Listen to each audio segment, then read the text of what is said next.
Hi, Dr. Hennessy. I'm going to comment today on gender dysphoria. Obviously, there's a lot of confusion and controversy about that subject, both in society at large and in the medical community. So, as a background to that, and I think as a requisite to properly understand what's going on, unfortunately for some, I think you have to have an understanding of the spiritual realities that are also involved in this. Okay, so reality. What is that? What is reality? Reality is what is. It's not what we want it to be or, wish it would be. It's essentially one thing. And it's either, your understanding of it is either correct or incorrect. Reality is not subjective. It's not like, well, I don't believe that, in the law of gravity, so it doesn't exist. No, it's going to, you drop something, it's going to fall to the ground. And unfortunately, I think one of the major problems, and certainly in medicine today, is a loss of understanding of reality. Okay, so and this is something you can either accept or not accept. You don't have to believe in God. You don't have to, but you're either right or wrong. That's the truth of it. It's not going to change the reality.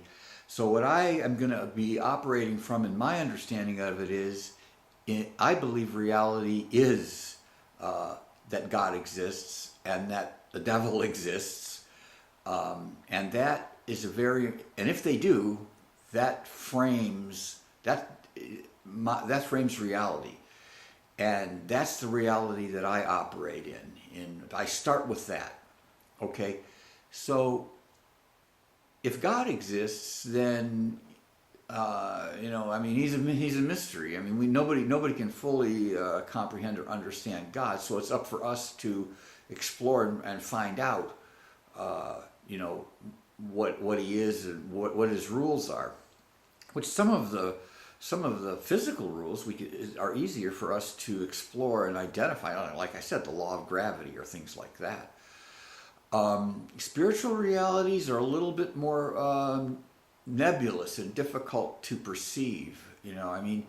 If there are like angels and spirits around me and you can't see them, it doesn't necessarily mean that they're not there. Okay, so for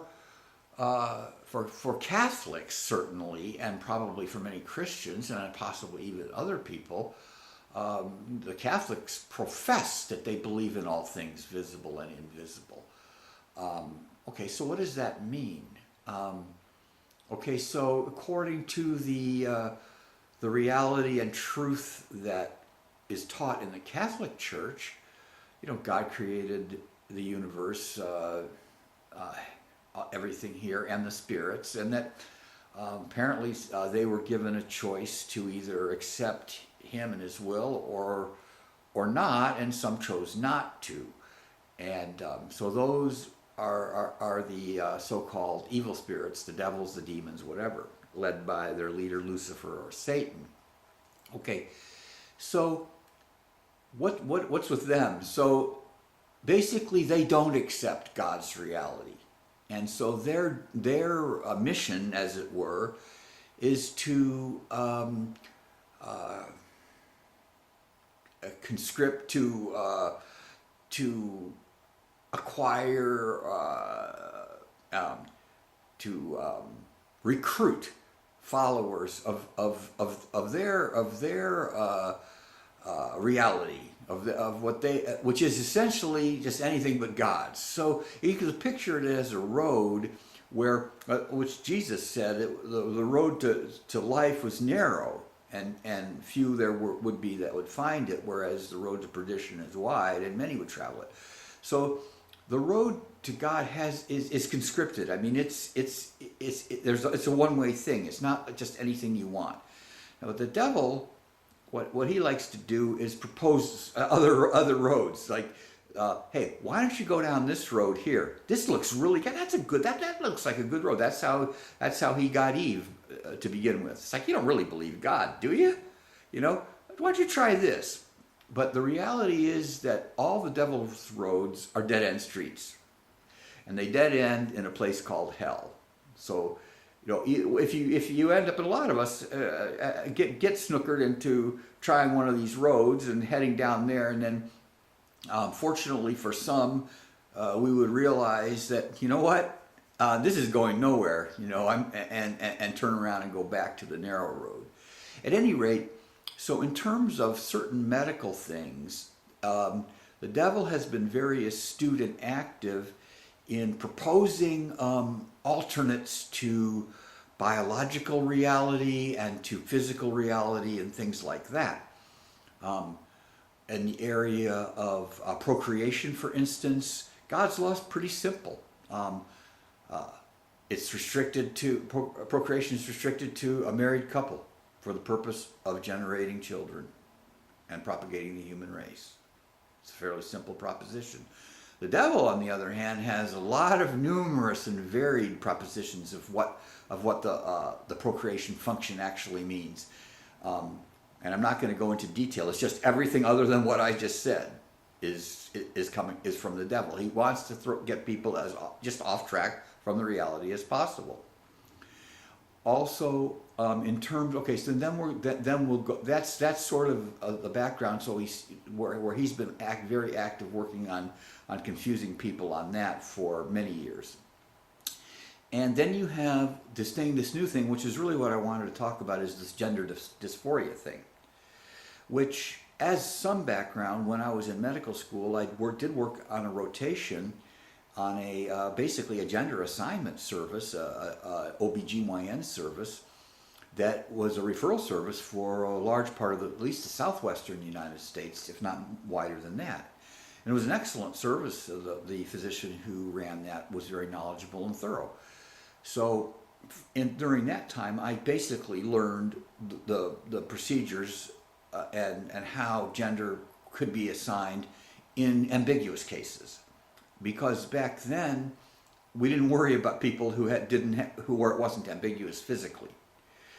But one of the things that you have to do in, let's just say in the rare, and these are rare cases where it's not apparent to an average normal person what gender someone is at birth. In ambiguous cases, though, there are procedures you can go through, and one of the cornerstones of that is the chromosome analysis. That's one area where science has been pretty good at getting what's called a karyotype, which will show you if you have XX or XY chromosomes or something else, which there are very rare circumstances where it's something else. But even in those cases, there are other procedures that you can do essentially to determine the gender of the baby or the person, where by various techniques you can determine whether they have, what type of gonads do they have? Do they have ovaries or testes? Do they have, those are the kinds of things that can be determined by biopsy and other evaluations. So in general, pretty much everybody gender can be determined biologically. So let's just say that can be done, and now you have a child who, probably with the vast majority of these, they're not ambiguous to begin with. Their biological gender is obvious. So they're getting this idea that, okay, something they're getting this disquiet about their gender. If they're a boy, something is bothering them about, or they may even be getting suggestions in their mind that maybe they're really not a boy. And that's where the spiritual reality comes into. Because unless you understand where that suggestion is coming from, you're going to miss the first point in the problem. Because the devil is quite astute at scouting us out as to our tendencies, our weaknesses, our susceptibilities. So let's say there was, a little boy or girl who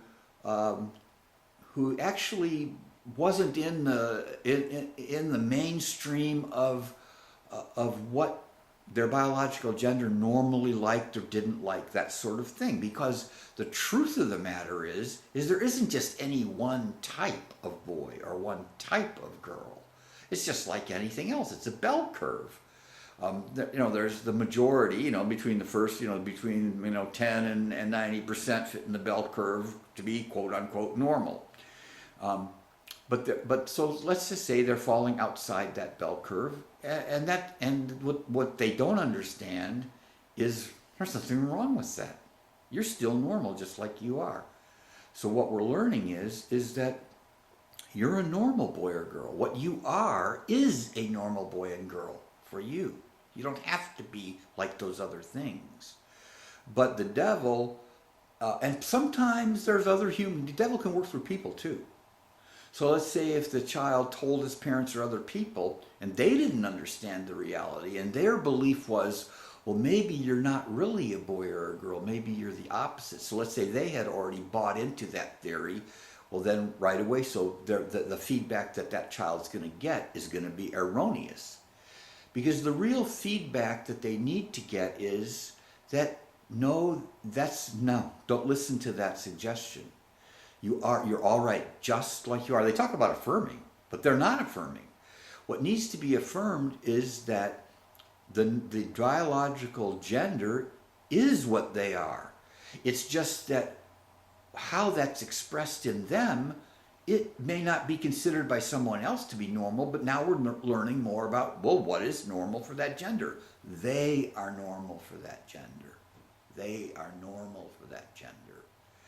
And let's just say later on when they got older and hormones are going around and whatever, the other thing is that the devil's easily able to, let's just say they had a tendency to, of attraction towards their same sex, their same gender. And again, that could be in a certain sense normal. It's normal for them. But where it would become disorderly is if it was expressed in a physical manner where it was considered to be the equivalence of a normal heterosexual procreational union of marriage, which could never happen between people of the same gender. So they would have to understand their attraction to each other in another sense, which could be essentially it has to be a friendship. It is a friendship. It could be a very deep and unifying friendship, but it wouldn't be a procreational relationship. At any rate, so if you understand, and that's where the church comes in which I would sort of have a bone to pick. Where are they? Where's the Pope on this? Where are the cardinals? Where's the bishops? Where are the priests from the pulpit? This should be being taught now actively. Why am I the only one teaching it? So yeah, this should be being taught. The truth should be taught. The reality should be taught. Because what's going on now is it's really sad. So these children are not being affirmed. They're being told that you have to butcher your body and become something you can't possibly be. And it's just sad. Okay, same thing with the same gender relationships. That is not being cultivated and affirmed in the way that it should be, so that it's becoming disorderly and heading down a different rabbit hole, a dead-end street, which the devil does, heads you right down a dead-end street that where there's nothing good at the end.